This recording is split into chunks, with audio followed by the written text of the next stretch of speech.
The church doors opened, and sunlight poured across the marble aisle like a river of gold. The organ swelled, Pachelbel's canon, traditional and safe, and 142 heads turned in unison. Whispers rippled through the pews. Cameras lifted. Smiles appeared, polite and expectant. Except in the front 3 rows. Those pews sat empty, wrapped in white silk ribbons that no one had touched. Reserved seating for ghosts. I stood at the threshold in my mother's vintage lace, the dress she'd worn in 1987, altered to fit my shoulders that had carried rucksacks through Afghan valleys and held formation under a burning California sun. My bouquet trembled slightly in my hands. White roses and eucalyptus. Simple, clean, military. The coordinator whispered from behind me, "Ready, Commander Ramirez?" I nodded once, sharp and certain, the way I'd nodded before every mission brief, every jump, every extraction under fire. But this was different. This was walking into enemy territory without backup. I took the first step alone. The click of my heels against marble echoed too loud in the vaulted space. No father's arm to steady me. No mother's hand to adjust my veil. No brother walking beside me in dress blues, grinning like we'd just pulled off the perfect prank. Just me, and 142 people who weren't blood. My gaze swept the crowd. Teammates in their dress uniforms, friends from officer training, David's family filling the groom's side with warmth and noise and life. His mother had cried when she'd helped me into the dress that morning, whispering, "You're ours now, mija." It had been kind. It had also hurt more than silence. I kept my eyes forward, locked on David Ortega standing at the altar in his navy dress whites. He was calm, the kind of calm that comes from spending your life fixing helicopter engines, understanding that panic solves nothing, that every problem has a sequence, a solution, a way through. When our eyes met, he smiled. Not pity, not sadness. Just David, steady as a heartbeat. I exhaled slowly and kept walking. Left, right. The same rhythm I'd marched to for 15 years. The same cadence that had carried me through Hell Week, through Coronado's cold ocean, through the moment the instructors told me I was the first Latina woman to make it through SEAL training without recycling. "You're tougher than you look, Ramirez," my instructor had said, voice rough with respect. "Now prove you're tougher than you think." I'd spent my whole life proving that. But walking down this aisle, past those empty pews, felt harder than any ocean swim, any desert patrol, any firefight. Because in combat, you know who the enemy is. Here, the enemy was absence. When I reached the front, David stepped forward and took my hand. His palm was warm, calloused from years of working with metal and wire. He squeezed once, "I've got you," and I squeezed back, "I know." The chaplain, a retired Navy captain I'd served under in the Gulf, smiled gently. "Dearly beloved," he began, his voice carrying the weight of 1,000 ceremonies, 1,000 promises made under God and country. I should have been listening. Should have been present for every word of the vows I'd spent weeks writing. But my mind kept drifting to the empty space behind me. To the ribbons that marked where my father should have been sitting. Where my mother should have been dabbing her eyes with a tissue. Where my younger brother, Marco, should have been fidgeting in his seat, trying not to laugh at something inappropriate. Instead, nothing, just polished wood and white silk and the crushing weight of absence. "Don't expect much from us," Marco had texted 3 months ago. No explanation, no apology, just 8 words that had cut deeper than any blade. I'd called my father after that. Once. The phone rang 4 times before going to voicemail. "Hi, Dad, it's Elena. I know things have been hard. But I'm getting married in June. I'd really like you to be there. Mom too. And Marco, I'm sending an invitation. I hope." I'd stopped there, my voice cracking. Hope felt like a foreign language I'd forgotten how to speak. He never called back. My mother sent a card 2 weeks before the wedding. Inside, in her careful cursive, "We wish you well. But your father says it's best we keep our distance. You've made your choices. We've made ours." No signature. No love. Just a period at the end of a sentence I never got to finish. "Commander Ramirez?" The chaplain's voice pulled me back. I blinked. David was looking at me, concern flickering in his dark eyes. "Your vows," the chaplain prompted gently. "Right, my vows." I cleared my throat and met David's gaze. "I promise to stand beside you," I began, my voice steady now, trained. "In calm seas and in storms. I promise to be honest, even when the truth is hard. I promise to choose you, every day, the way you've chosen me." My throat tightened on the last words, but I pushed through.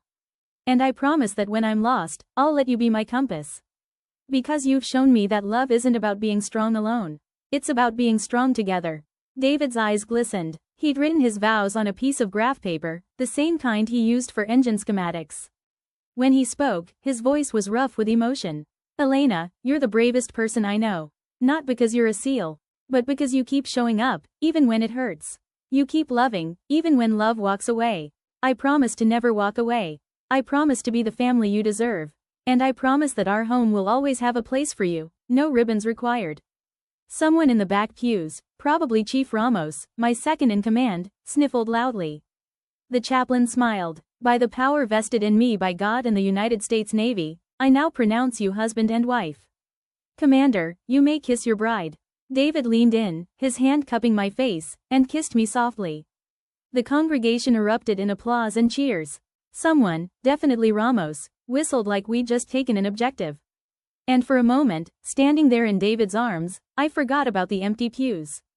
For a moment, I believed that love could be enough. The reception was held in a converted naval hangar overlooking the bay. String lights crisscrossed the ceiling like constellations. Tables were draped in navy blue and white, centerpieces made of anchors and roses. David's family had transformed the space into something magical, industrial and elegant, strong and soft. His mother, Rosa, had insisted on cooking half the food herself. No daughter-in-law of mine is eating catered garbage on her wedding day, she declared, then spent 2 days making tamales, carne asada, and tres leches cake. When she presented the cake that morning, she'd pulled me into a hug so fierce I thought my ribs might crack. You're my daughter now, mija. And in this family, we show up. I'd cried then, mascara be damned. Now, as David and I made our entrance to Beyoncé's Halo, his choice, not mine, the room exploded with cheers. His family danced in their seats. My teammates stood at attention, then broke into applause. Even the DJ looked emotional. We moved through the rituals, first dance, cake cutting, toasts. David's brother gave a speech that was equal parts embarrassing and heartfelt. Chief Ramos stood up, cleared his throat, and said simply, Commander Ramirez is the finest officer I've ever served under. And Ortega, you're a lucky bastard. The room roared with laughter. But throughout it all, I kept glancing at the entrance. Kept checking my phone under the table. Kept hoping, stupidly, desperately, that maybe they'd change their minds. That maybe my father would walk through those doors, late but present, with some excuse about traffic or work or stubbornness finally breaking. He didn't. At 2,200 hours, David found me on the balcony overlooking the harbor. The party was still going inside, his cousins teaching my teammates how to salsa, laughter spilling into the night. But I needed air, needed space, needed to stop pretending absence didn't ache. You okay? He asked, sliding an arm around my waist. Yeah, I lied. He didn't push, just stood there with me, both of us watching the ships in the harbor, destroyers and carriers and supply vessels, all glowing against the black water. The bass from inside thumped faintly, a heartbeat beneath our silence. My phone sat on the railing, screen dark. Still waiting. You don't have to keep checking, David said softly. I know. They're not coming, Elena. I know that too. He turned me toward him, hands gentle on my shoulders. Family isn't about who's supposed to show up, he said quietly. It's about who actually does. I smiled, but it felt brittle. Your family showed up. Mine couldn't even send a card that wasn't passive-aggressive. Then my family is your family now. Rosa already claimed you. My tias are planning your baby shower. You're stuck with us. I laughed despite myself, the sound half sob, half relief. David wiped a tear from my cheek with his thumb. You walked down that aisle alone, he said. But you didn't walk alone. You had 142 people watching you, cheering for you, loving you. That's not nothing. I know. My voice cracked. I just wanted. I know what you wanted. He pulled me close, his chin resting on top of my head. And I'm sorry they couldn't give it to you. But you don't need their permission to be happy, Elena. You never did. We stood there until the music changed, until someone called for us to come back inside, until the ache in my chest dulled to something manageable. Before we went back in, David kissed my temple and whispered, You're the strongest person I know. But you don't have to be strong every second. Not with me. I nodded against his chest, breathing in the smell of his cologne, cedar and something clean, like laundry dried in the sun. Okay, I whispered back. I'll try. The next morning, sunlight poured through the hotel curtains, warm and relentless. I woke to the sound of seagulls and the distant hum of traffic. David was still asleep beside me, one arm flung over my waist, his breathing slow and even. I slipped out of bed carefully and padded to the window. The bay stretched out below, sparkling in the early light. A container ship moved slowly toward the horizon, steady and sure. On the table, half hidden under David's jacket, was the wedding invitation I'd sent to my parents. Returned to sender. Unopened. I picked it up, running my fingers over the embossed letters. Commander Elena Ramirez and Mr. David Ortega request the honor of your presence. Honor. What a strange word. What a painful word. I folded the invitation carefully and tucked it into my uniform jacket hanging in the closet. Some reminders need to hurt. They keep you honest. They remind you what you survived. Behind me, David stirred. Come back to bed, he mumbled, voice thick with sleep. In a minute. But I stood there a while longer, watching the ships in the harbor, feeling the weight of the invitation in my hand and the strange, fragile peace settling in my chest. I'd walked down that aisle alone. But I hadn't been alone. And maybe, just maybe, that was enough. We spent the next week driving up the California coast, David's idea of a honeymoon. No resorts, no cruise ships, just highway, ocean, and the kind of small-town diners where the coffee tastes like it's been sitting since 1987 and the waitresses call you honey, without irony. David loved it, loved pulling into seaside towns with names like Cambria and Morro Bay, loved talking to strangers about fishing and vintage motorcycles and whether the chowder was better here or 50 miles north. He had that gift, making everyone feel like their story mattered, like their small-town life was as important as any mission brief. I loved watching him do it. For 7 days, I forgot about the empty pews. Forgot about the unopened invitation sitting in my closet back home. Forgot that my phone existed beyond checking the weather and taking pictures of David attempting to surf, badly. We stayed in motels with names like Seaside Inn and Harbor View Lodge, places with thin walls and questionable plumbing but ocean views that made you believe in God. At night, we'd sit on balconies with cheap wine and fish tacos, listening to the waves crash against rocks older than memory. This, David said one evening, gesturing at the sunset painting the sky in shades of tangerine and violet, is what peace looks like. Yeah, I agreed, leaning against his shoulder. It really is. For the first time in my life, I wasn't waiting for orders. Wasn't planning the next mission. Wasn't bracing for impact. I was just here, present, safe. But peace, I'd learn, is a fragile thing. We returned to Norfolk on a Tuesday. The house we'd bought 6 months ago, a small ranch-style place with a yard and a garage David had already claimed for his projects, smelled like we'd never left. Dust and stillness and potential. I dropped my duffel by the door and stood in the living room, suddenly aware of how quiet everything was. No ocean, no highway noise, just the hum of the refrigerator and the distant sound of a neighbor mowing their lawn. David came up behind me, wrapping his arms around my waist. Feels good to be home, he said. Yeah, but even as I said it, something tightened in my chest. Home, what a strange word for a place that had no history yet. No memories embedded in the walls. No echoes of laughter or arguments or ordinary life. It was just a house. Our house. But still, I'm going to unpack, I said, slipping out of his arms. Then maybe a run? David nodded, already moving toward the garage. I'll start organizing my tools. Been dying to set up my workbench. I smiled, grateful for his ability to find purpose in the mundane. While he disappeared into his cathedral of wrenches and machinery, I carried my bag to the bedroom. The space was still half furnished, a bed, a dresser, a nightstand with a lamp we'd bought at Target because it was on sale.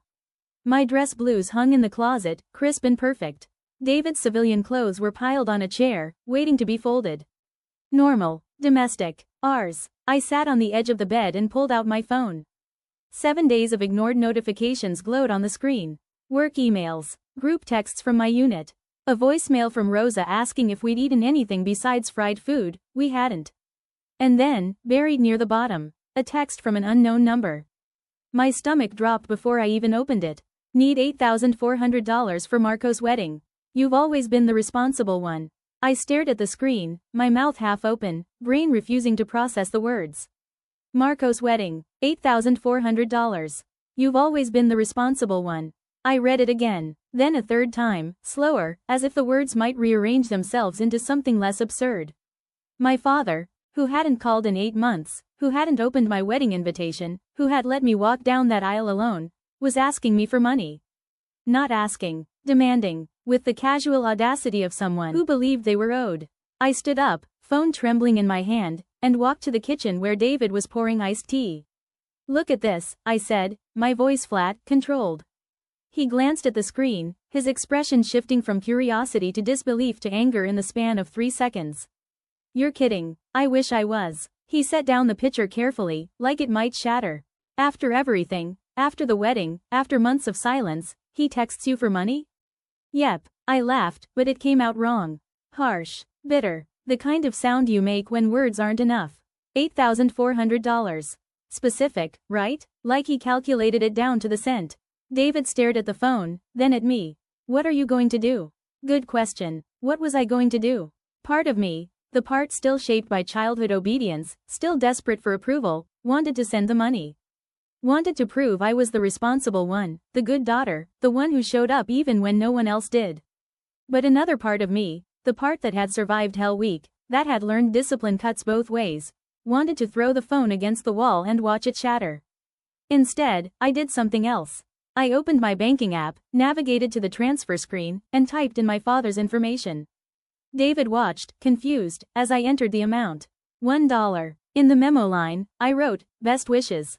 Then I hit send. David's eyes widened. Did you just? Yep. $1? $1. He stared at me for a beat, then burst out laughing, a real, full-body laugh that bent him double. Oh my God, Elena. That's perfect. I smiled, but it didn't reach my eyes. Block the number. Already on it. He took my phone, fingers moving quickly. Done. He can't contact you again. Good. I exhaled slowly, surprised by how light I felt. Like I'd just dropped a rucksack I'd been carrying for years. David pulled me into a hug, his arms solid around me. I'm proud of you, he whispered. For being petty? For setting a boundary. I held onto him, breathing in the smell of motor oil and soap and safety. Change the locks tomorrow, I said quietly. Just in case. He pulled back, meeting my eyes. You serious? Dead serious. He nodded once, no questions asked. First thing in the morning. That night, I couldn't sleep. I lay beside David, listening to his breathing, watching shadows from the streetlight move across the ceiling. My phone sat on the nightstand, silent now. Blocked. Barricaded. Safe. But my mind wouldn't stop. You've always been the responsible one. That line kept echoing. Because it was true. My whole life, I'd been the responsible one. The one who got straight A's while Marco barely scraped by. The one who enlisted while he bounced between jobs.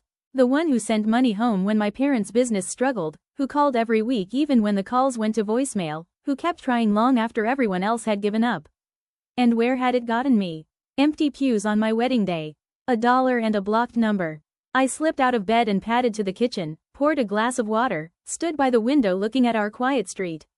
A dog barked in the distance. A car drove past, headlights sweeping across the pavement. Somewhere out there, my father was probably staring at his phone, shocked that I'd had the audacity to say no. To draw a line. To refuse. Good. Let him be shocked. Let him sit with the discomfort of not being obeyed. Because I'd spent 32 years being the good daughter, the obedient soldier, the one who absorbed every order and expectation without question. And I was done. Behind me, David's voice was soft. You okay? I turned. He stood in the doorway in boxer shorts and a faded t-shirt, hair sticking up in every direction. Yeah, I said, I think I finally am. He crossed the kitchen and wrapped his arms around me from behind, chin resting on my shoulder. You know what your father doesn't understand? What? That discipline isn't about obedience. It's about choosing what's worth fighting for. And you just chose yourself. I closed my eyes, leaning back into his warmth. Say that again, I whispered. You chose yourself. And for the first time in my life, that didn't feel selfish. It felt like survival. The next morning, David changed the locks. Called a locksmith at 0800, had new deadbolts installed by 1000. I watched from the porch, coffee in hand, as the old hardware was removed and replaced. New locks, new boundaries, new rules. When the locksmith left, David handed me a shiny new key. Fresh start, he said. I held it in my palm, feeling its weight. Thank you. For what? For not asking if I'm sure. For just trusting me. He kissed my forehead. Always. That afternoon, I went for a run along the base perimeter. 5 miles, hard and fast, pushing until my lungs burned and my legs screamed. When I finished, I bent over, hands on knees, gasping for air. Chief Ramos jogged up beside me, barely winded. Trying to outrun something, ma'am? Maybe. He nodded knowingly. How was the honeymoon? Perfect. Until it wasn't. Family? Always family. He was quiet for a moment, then said, "My old man didn't come to my wedding either. Said the Marine Corps had stolen his son. Took me 10 years to stop waiting for his approval. How'd you do it? Decided his opinion wasn't part of my rank structure anymore. He doesn't get a vote on my life. Neither does yours." I straightened, wiping sweat from my face. "Thanks, Chief. Anytime, Commander." That evening, I pulled out my dress blues and polished my ribbons. David found me at the kitchen table, cloth in hand, rubbing small circles across the bronze and silver. "You don't have to prove anything to him," he said gently. "I'm not." I held up a ribbon, Navy Cross, earned in Yemen during an extraction gone sideways. "I'm proving it to myself. That all this wasn't wasted on someone who can't see past his own pride." David sat across from me, watching. "You know what I see when I look at those ribbons?" "What?" "A woman who kept serving even when service hurt. Who kept showing up even when no one showed up for her. That's not wasted. That's heroic." My throat tightened. "I don't feel heroic. Heroes never do." We sat in comfortable silence, the only sound the soft scrape of cloth against metal. Outside, the sun dipped low, painting the kitchen in shades of amber and gold. My phone buzzed. Unknown number. I hesitated, then opened the message. "That's funny. Didn't think you'd be so petty. Marco's wedding is next month. Don't embarrass us again." I read it twice, feeling the familiar pull of guilt and obligation. Don't embarrass us again. As if my existence was the embarrassment. As if walking down an aisle alone was something I had done to them. I showed David the text. "Block it," he said immediately. I did. Then I turned off my phone entirely. David reached across the table and took my hand. "You okay?" "No," I said honestly. "But I will be. Good. Because we're making tacos tonight, and you can't cry into good carne asada.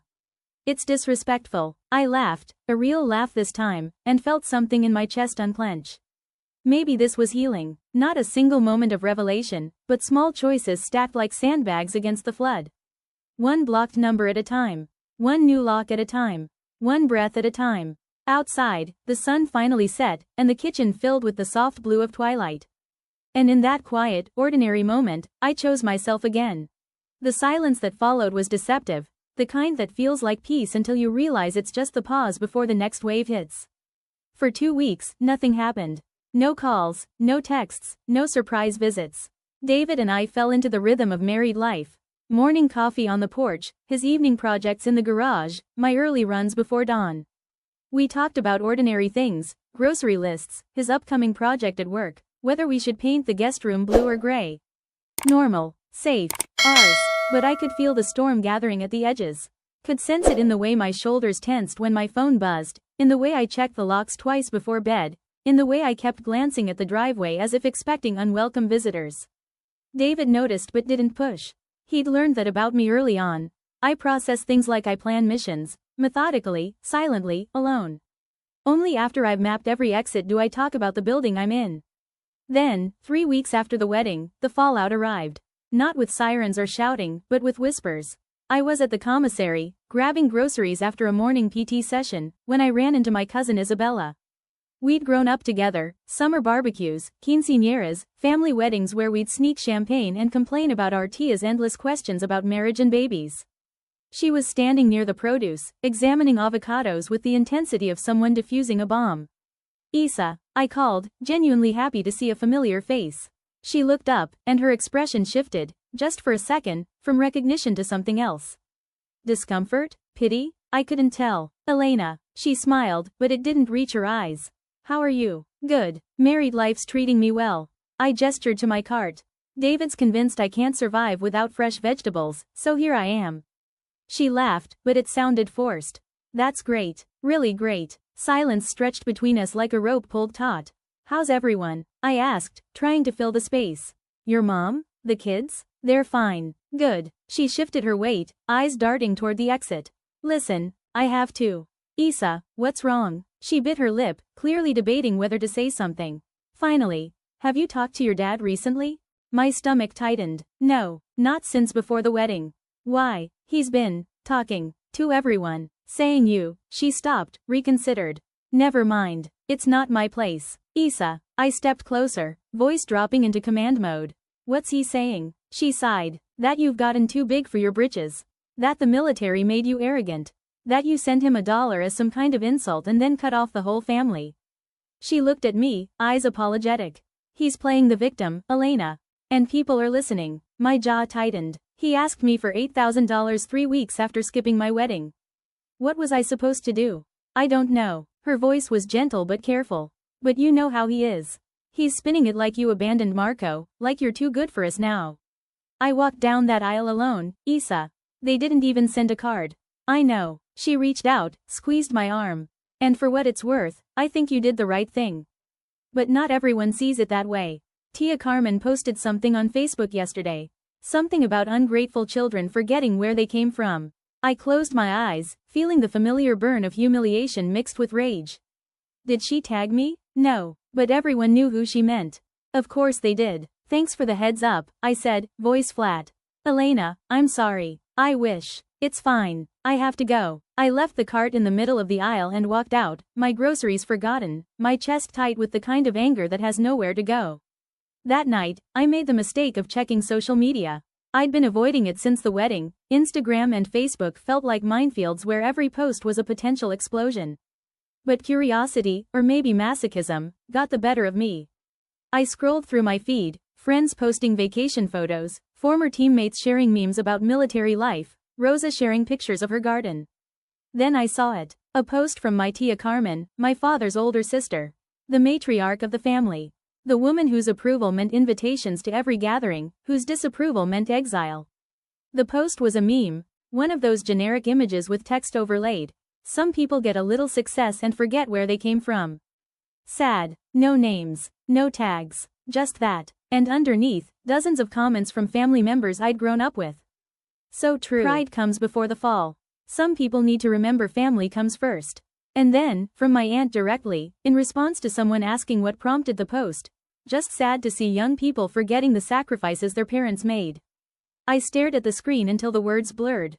Forgetting the sacrifices their parents made. My parents, who hadn't sacrificed a single afternoon to attend my wedding.